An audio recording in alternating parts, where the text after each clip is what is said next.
Our first speaker is Ronnie Baskind, CEO of Kilimanjaro and founder of Kilimanjaro. It's my pleasure to ask Ronnie to come in and welcome you here today and open the forum. And also, Ronnie's going to share some nice business insights all around our theme. And so, without further ado, I welcome you in, Ronnie, to open our forum and give us those insights. Thanks very much, Grant, for that broad introduction and welcoming everyone.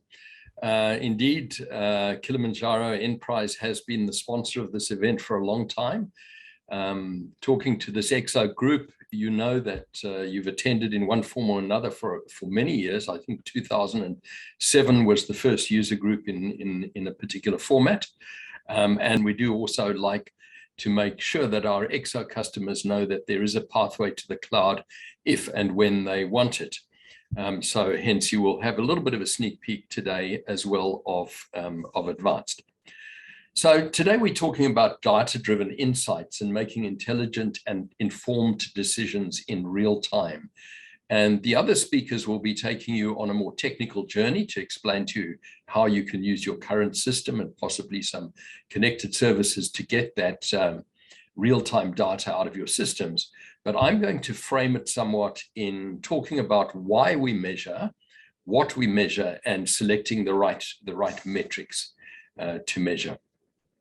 So the best example that I have is a sporting analogy. And if you look at the men's world outdoor mile record, you can see over time how you get this incremental improvement in performance, because the fact that you set a benchmark and a challenge does lead to continuous improvement.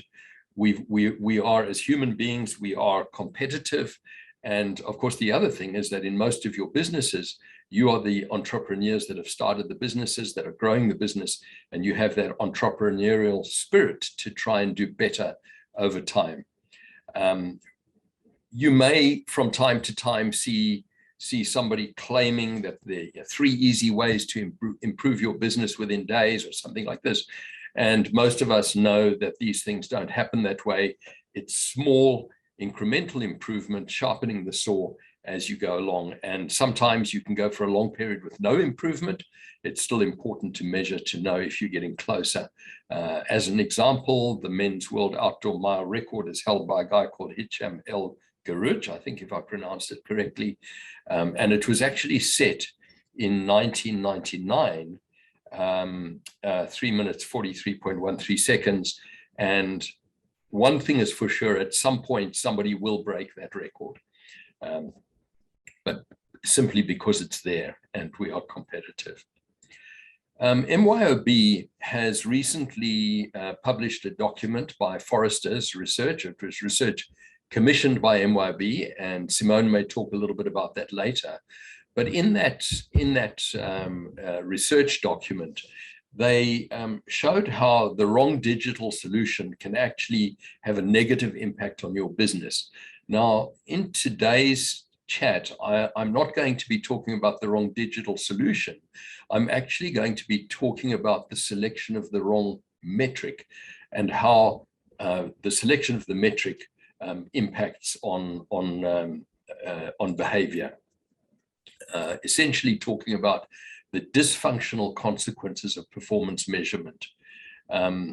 Again, to use a sporting analogy, if you take the sport of golf, if you were to close up the little hole on the green and have people simply walking around hitting a little white ball, it removes the competitive advantage, and it makes it a little bit meaningless as a sport. The other thing to note is that not everything that matters can be measured, and certainly there are things that can't be easily measured.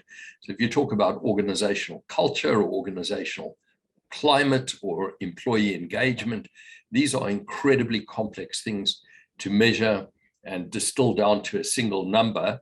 And one needs to be aware of that as well when you are selecting your metrics. So over the years, we've observed that choosing a metric that will not distort behavior is difficult, if not impossible. And that's really my message today, is for you to make sure that you choose the right metric before you just jump willy-nilly into extracting data from your current system. There was a few years ago a movement or a fashion, if you like, of something called one metric that matters. And there was a school of thought that you could manage your business, your entire business, on a single metric. Now, in a capitalist system, you might say, well, that metric is profit. But even in a capitalist system, you might not be chasing profit. You might be chasing growth. If you look at startup businesses these days, it's definitely not about profit. It's about runway. How many months have I got left before I run out of cash? And so where the one metric that matters possibly does work is in individual divisions or at operational levels in an organization where you want to focus your activities on a particular activity to improve that activity. You can use the one metric that matters. But I'm going to use an example here from an earlier life. I grew up on a dairy farm, and I'm going to use this as an illustration of how the metric distorts behavior, or in fact, it drives behavior. So I can remember walking into the milking shed as a child and watching the milkers sitting on their three-legged milking stools, hand milking in those days. And the only metric that mattered then was volume. It says, how many gallons of milk did you as a dairy farmer produce? How many gallons did each individual animal produce? And you sold your milk, and the only metric was gallons because you were paid in cents per gallon. So the price in reality drove the behavior. The behavior was to produce more milk. As time progressed and health standards improved, it was discovered that if you kept milk cool, the bacteria count in the milk was lower because bacteria didn't multiply as fast as at a low temperature as at a high temperature. So what happened is that a company called Maloney's developed this milk cooler where you essentially ran your milk across a radiator which had cold water flowing through it, and you cooled the milk down. And the commercial dairies that were buying milk then decided to use temperature as a metric. So you now had two metrics. The first was volume. The second one was temperature.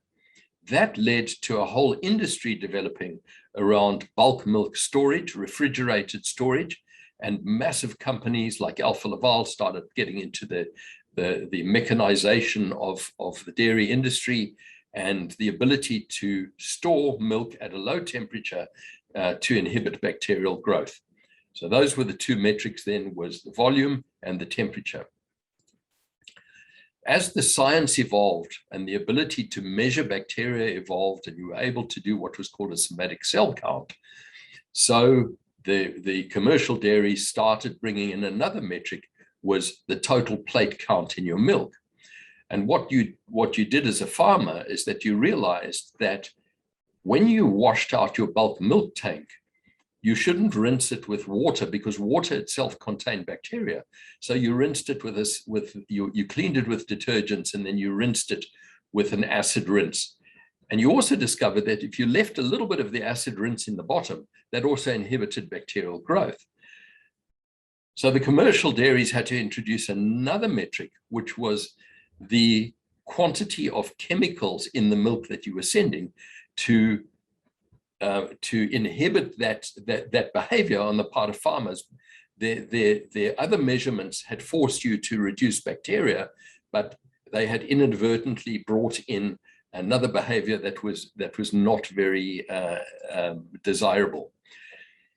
Again, going forward a couple of years, the technology improved, and you could start measuring butterfat and protein in milk. So instead of them just simply paying you on gallons, temperature, bacteria count, you started getting a premium on milk with a high butterfat content, and then later milk with a high protein content. And that led to a change in behavior where farmers started breeding animals or selecting animals that produced milk that was high in protein or high in butterfat. And this became an absolute science in terms of genetics and which bull you would select. And were you actually breeding for volume, or were you breeding for butterfat, or were you breeding for protein, or were you breeding for a combination of those? So that really illustrates that it's very difficult to choose a metric that will not distort behavior. And you should be aware when you select your metric that it is going to distort behavior. And much better to have metrics for different divisions. If your strategy is to increase revenue, then you measure revenue. If your strategy is to reduce costs, then you reduce costs. And if your strategy is to improve Net Promoter Score, then you'll measure Net Promoter Score. So your metrics need to be aligned with your overall business strategy. The other thing to note is that your metrics should be aligned to your hierarchical levels in your organization. And to use a military analogy, the foot soldiers in the trenches need very different information to the generals at headquarters who are planning for the next battle. So at the bottom end of your organizational chart, your operational reporting is aimed at your team leaders, operational managers, and your area managers, analytical reporting for your management, and then stakeholder reporting for your board of directors. Now,